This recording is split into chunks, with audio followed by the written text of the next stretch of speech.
Hi class! In this video, I'm going to discuss to you all about risk analysis and security hazard. So let us try to differentiate first risk with hazards. Okay, so when we say risk, it says here it is the potential damage or loss of an asset. Take note of that, potential damage. On the other hand, sinabi naman dyan sa hazard, so yon, sinasabi naman na synonymous to risk or peril. However, the word or the term that was used, it is a potential danger. Okay? It is something that could cause potential danger or something that is potentially very dangerous. Okay? Potential damage sa risk and then hazard, potential danger. So, we have here an example.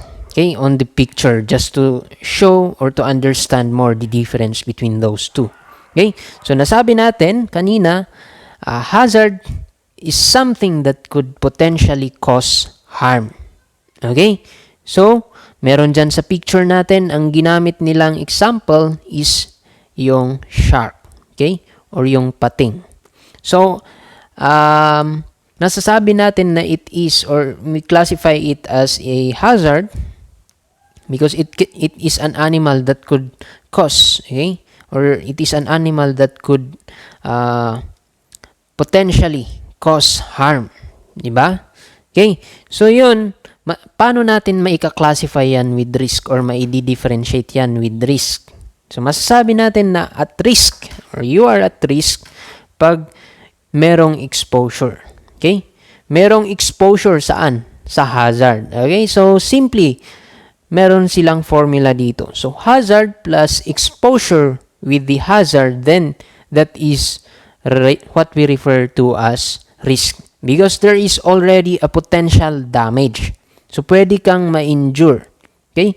If you are exposed, nandun ka sa dagat, nandun din yung pating, okay? Then you are at risk.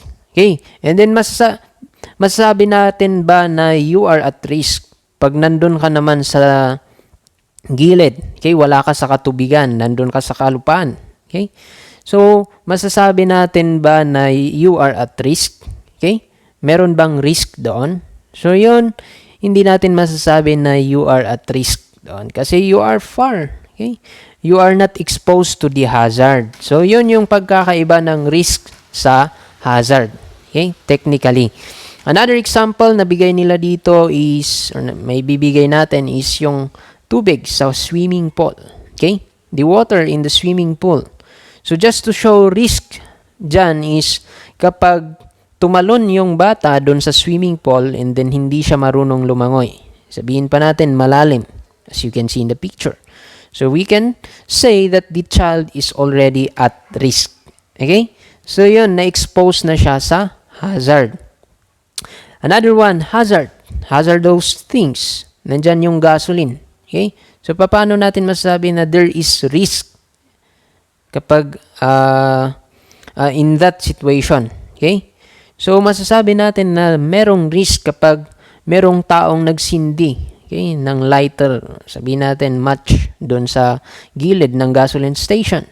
So, the gasoline station is at risk. Okay? Or the persons or the people that are near in the gasoline station is at risk. Okay? And then another one, driving. Okay? Driving very fast, okay, is hazardous. Okay? Or it could pose, it has, or it is potential, or it could cause, or we can say that is something that is very dangerous. So, yun. Paano natin masasabi na you are at risk? Okay? Or merong risk doon? Pag yun, you are texting while driving. So, you are at risk. So, yun yung mga examples na pwede nating may bigay lang dyan just to differentiate itong dalawang terminology na ito. So, hopefully, hindi na sana kayo malilito dyan sa dalawa. Okay? And then, we have here now security hazards. So, going back with our main topic, okay, which is security. So, what are those things that are we referred to as security hazards? So, by the definition, it says here, any act or condition which may result in the compromise of information, loss of life, or loss or destruction of property. Okay? On the other hand, sinabi rin dito, an act or condition affecting the safe operation of the facility. Okay? So, caused by human action, accidental or intentional. So, by the first definition na na-mention natin, usually, or it is classified under man-made, natural. Okay? Natural hazards. So, an example of natural hazards are those natural disasters. Okay? So, natural, it is caused by nature. It is not caused by human. So, yun, if it is caused by human, then it is classified as human hazards. Okay? Or man-made hazards. So, an example of natural hazards, siyempre, nandyan yung floods. Okay? It could cause loss of life or destruction of the property or destruction of the industrial firm. Okay? Or disruption of the operation of the industrial firm. Okay? Not only floods, but it could also be fire. Fire that was caused by nature. Okay? By lightning. Okay? And then, tumama sa cables natin or dun sa mga poste ng kuryente, and then yun, nag-cause ng sunog. Then, that could be classified as natural hazard. Okay? Paano natin maklasify na man-made naman yan? Kapag yung sunog mismo ay in-initiate naman ng human. Okay, so fire could be a man-made hazard or it could be a natural hazard also. Okay, so we refer to those as security hazards. Okay, and then we have here risk management. So, a process of selecting and implementing security countermeasures. So, just simply the process, okay, of selecting and implementing security countermeasures. Pag sinabi kasing countermeasures, these are the action, okay, taken. So, it could be pwedeng yung employment or installation of physical structures in order for us to counter or to deal with those risks. So, an example dyan, pwedeng yung pag-enhance natin ng security system natin. So, dagdagan pa natin yung surveillance camera natin for us to monitor kung ano yung mga nangyayari doon sa loob ng industrial firm natin. Okay, so that could be a countermeasure or yan yung countermeasure na sinasabi natin. And that is under risk management. Okay, scoop yan ng risk management. Selection of countermeasures. So, how are we going to select? Okay, paano tayo makakapili ng best countermeasures with those or in order for us to deal with those risk or hazards na yan? So, syempre, nandyan yung risk analysis. So, under risk analysis, we are going to examine the vulnerability, okay, of our industrial firm. So, pwede yun. Titignan natin, i-check natin yung mga procedures na ginagawa natin sa ating or kinakandak or ine-employ ng ating industrial firm. Okay, ng ating personnel sa industrial firm. Okay, yung mga wirings, okay, ng electrical power, okay, or current ng ating building. Okay, so ano pa? So, yun, i-analyze natin yung mga yun. Meron ba tayong fire exits? Titingnan ninyo kung sapat ba yung fire exits or tama lang ba yung location ng mga fire exits natin. Okay, or yung fire exits ba natin, pwede ba yung ma-access or mabuksan in order na makalabas just in case of emergency? Baka yan naman ay nakalock. And then, paano magagamit yung fire exit na yan kapag yan ay nakalock? So, anong mangyari kapag yan ay, or merong meron yung existence ng man-made, okay, or natural incidents, okay, or hazards.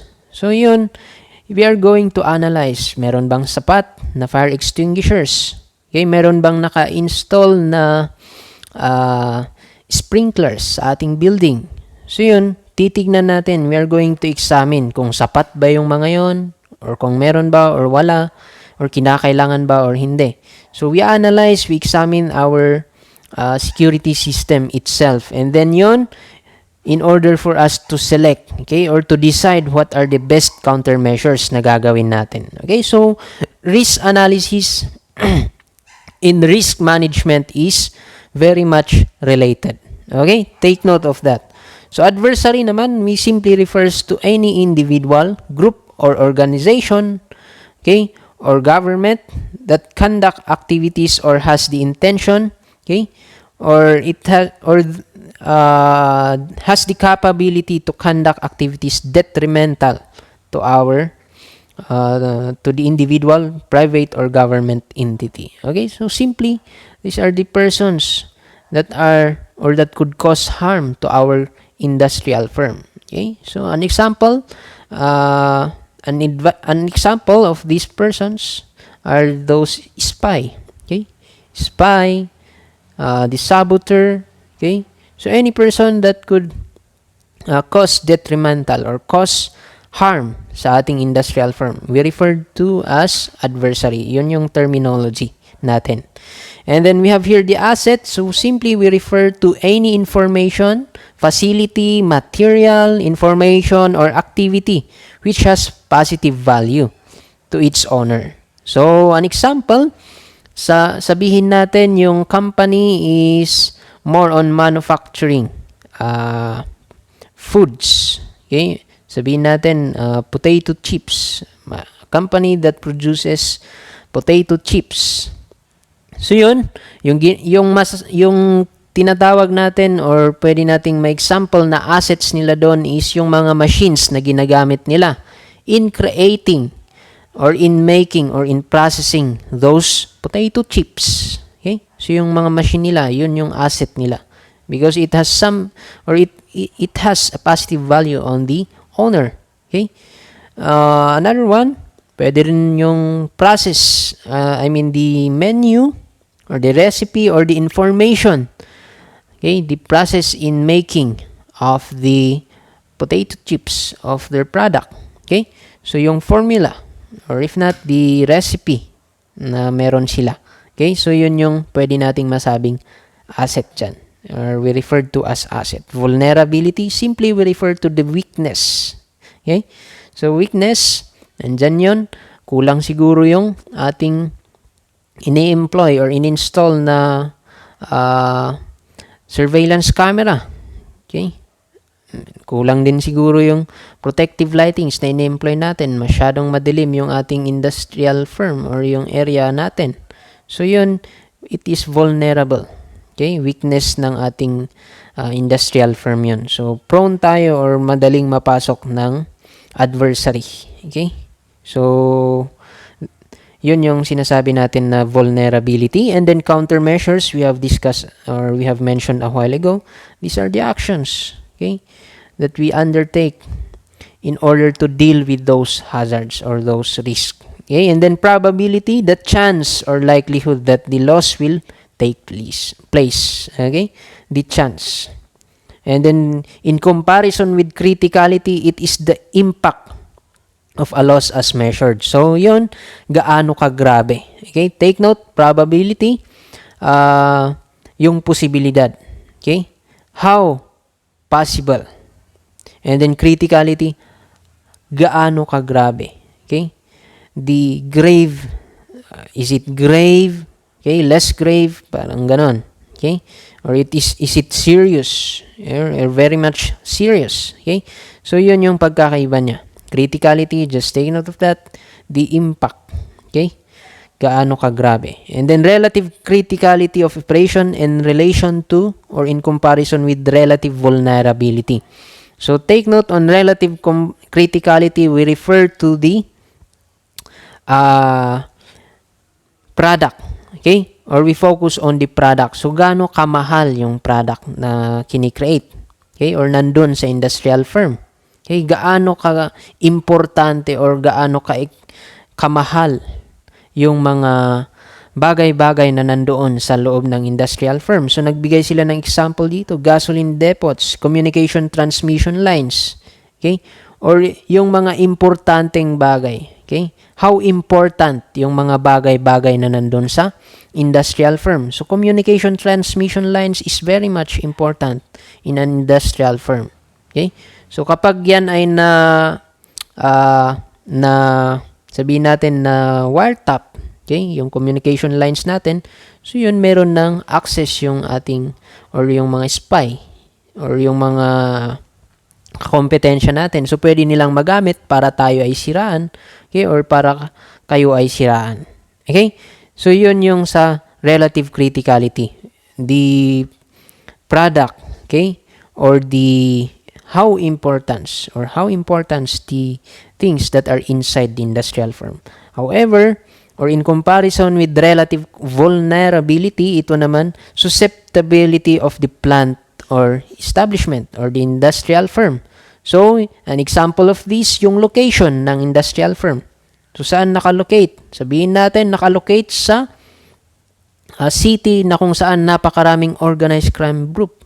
So, yun, masasabi natin, it is very much vulnerable, okay, to be a crime, to be victimized of a crime of robbery. Okay, the machines or the presence of possible poisons. Okay, yung mga product mismo na or yung mga nandun sa paligid nila.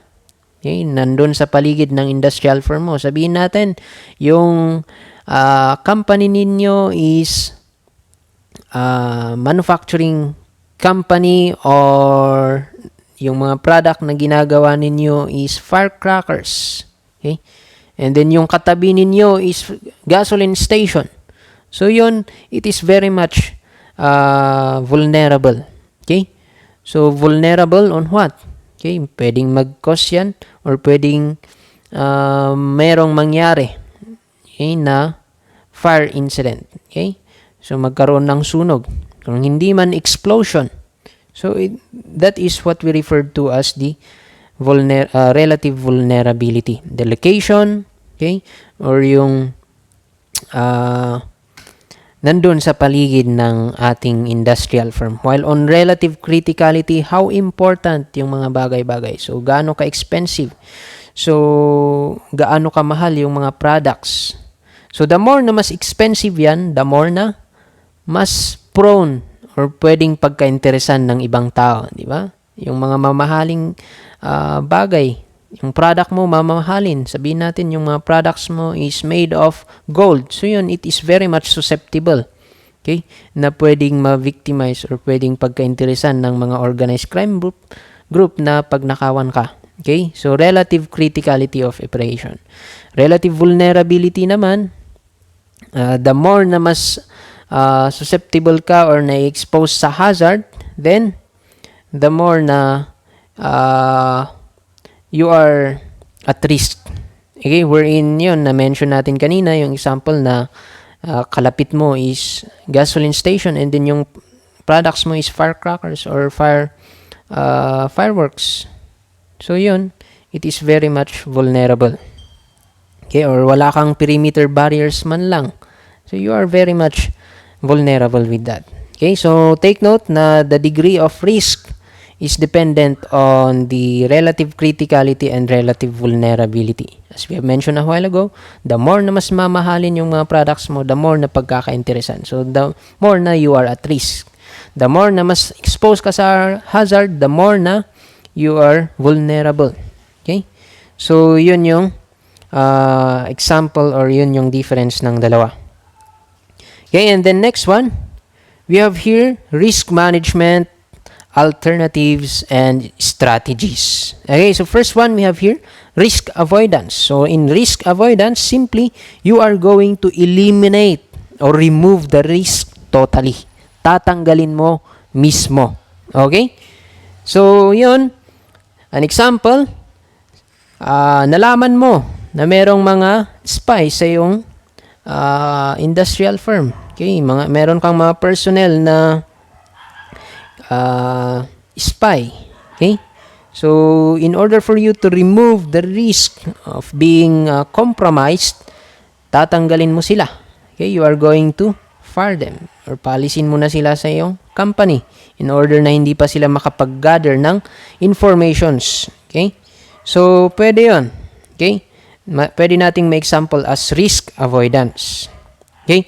Or sabihin natin, yung industrial firm mo is, or yung company mo is more on yung na-example din natin kanina. Ngayon, kayo ay gumagawa ng fireworks, okay? Ng mga paputok, okay? So, in order for you to avoid the risk na merong mangyaring explosion sa inyong area, magkaroon ng sunog, pwede mong gawin dyan, ilayo mo lahat ng mga incendiaries or lahat ng mga bagay-bagay na pwedeng magsimula ng sunog or mag-initiate ng fire. Okay? So, yun. An example, meron dyan mga gasoline. Okay? Tanggalin mo doon sa operation ng area ninyo. Okay? Tanggalin mo doon. Ilayo mo doon. Okay? Ano pa? Meron dyan mga naninigarilyo na mga staff mo and then dala-dala nila yung lighters nila. So, ang gawin mo doon, patanggal mo or pagbawalan mo sila na ipasok. Okay, yung mga lighters nila, yung mga matches na ginagamit nila sa pagsisindi ng kanilang sigarilyo. Okay? So, pwede yun in order to avoid the risk na mangyayari. So, wag mong papasukin kapag merong mga dalang substances, mga bagay-bagay na pwedeng magsimula. Okay? Mag-initiate ng sunog or explosion. So, pwede yun. As an example, under risk avoidance. Risk reduction naman, simply to reduce. Okay? Para i-decrease yung impact, okay, or probability of potential loss.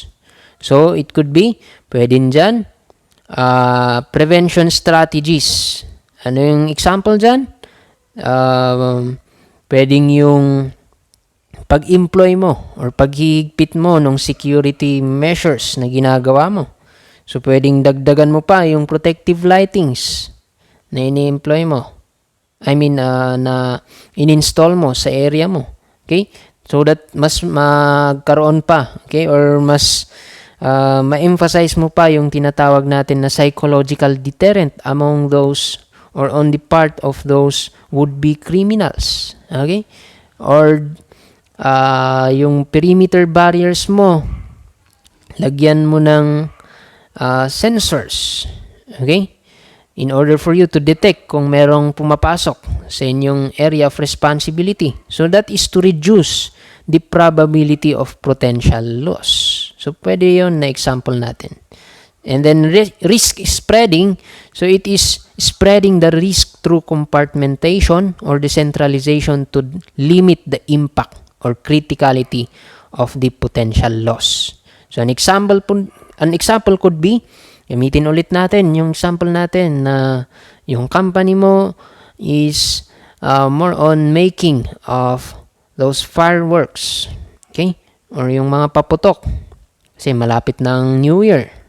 Okay? So, in order for us to show risk spreading there is pwedeng yung sabihin natin yung mga yung operation room ninyo or yung area kung saan kayo gumagawa mismo ng paputok is separated dun sa area kung saan ninyo ini-store yung finished product, kung saan ninyo ini-store yung raw materials or yung mga gamit ninyo in making those fireworks. Okay? So, that is in order to limit the impact. So, just in case nagkaroon ng sunog dun sa area, dun sa storage ninyo. Okay? So, at least dun, sabihin natin, sa isang building, yun yung area kung saan kayo gumagawa mismo ng product.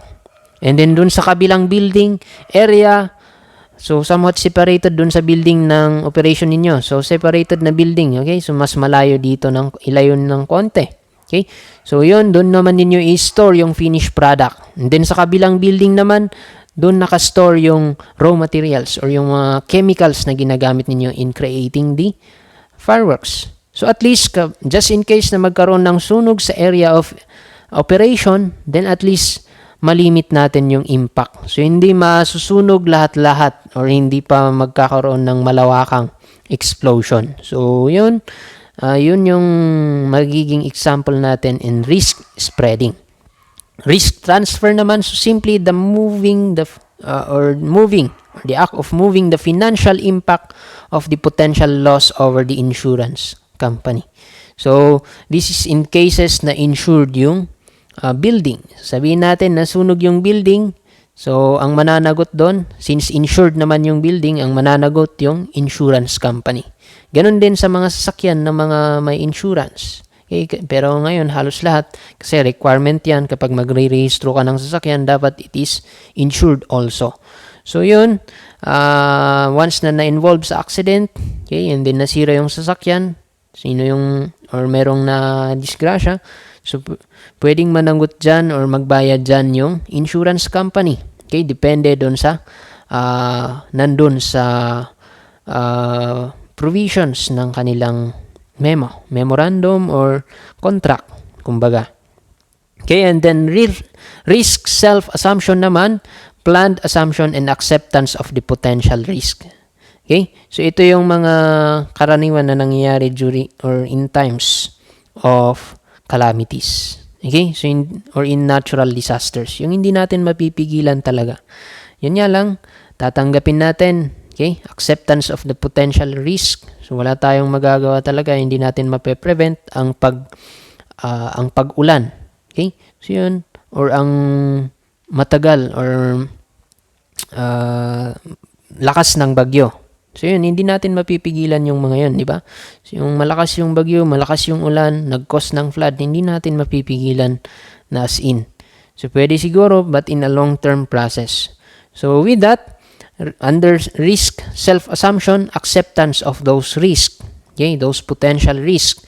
However, so doing nothing about the threat or the risk. However, you are going to prepare resources, okay, for the use in case of specific loss or incident. So, ito yung sinasabi ko kanina, karaniwan in times of calamity. So, ano yung ginagawa ng LGU? So, meron dyan, nagsiset ng evacuation center, and then meron dyan, nagprepare din ng relief goods, okay? So, yun yung nandyan sa risk self-assumption. Okay, take note of the difference of those 5 under risk management alternatives and strategies. And then we have here the security hazard. We have mentioned it a while ago. So anything that could cause detriments or harm to our industrial firm. So meron dyan, yung na-mention natin kanina na klase niya, natural hazard or man-made or human hazards. Okay? Or human-induced yung tawag ng iba. So anyway, natural hazards, syempre, caused by nature. Example, flood caused by typhoon, earthquakes, okay? Earthquakes that was caused by nature, pero wala namang earthquakes na caused by human. Okay? Iba yung tinutukoy nila doon. So anyway, on letter C, syempre, fire under natural hazard that was caused by nature itself, not caused by human. Kasi mag-fall yan na human or man-made hazard kapag yan ay initiated by a human.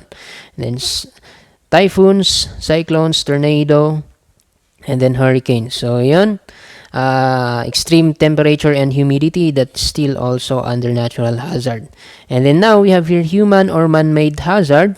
Okay, so an example na nabigay dito, it could be the carelessness, okay, the accidents and dissatisfaction, okay, disloyalty among the personnels, espionage, pilferage, and theft, vandalism. So those are the human or man-made hazards. So all in all, that is all about risk management or risk analysis and then security hazard. So I do hope that you have learned something in this video recording. And then if you have some question, you can just post it on our comment section. So if not, you could ask it on our synchronous session. So that's it. I want to thank you for watching. Keep safe and then see you next time.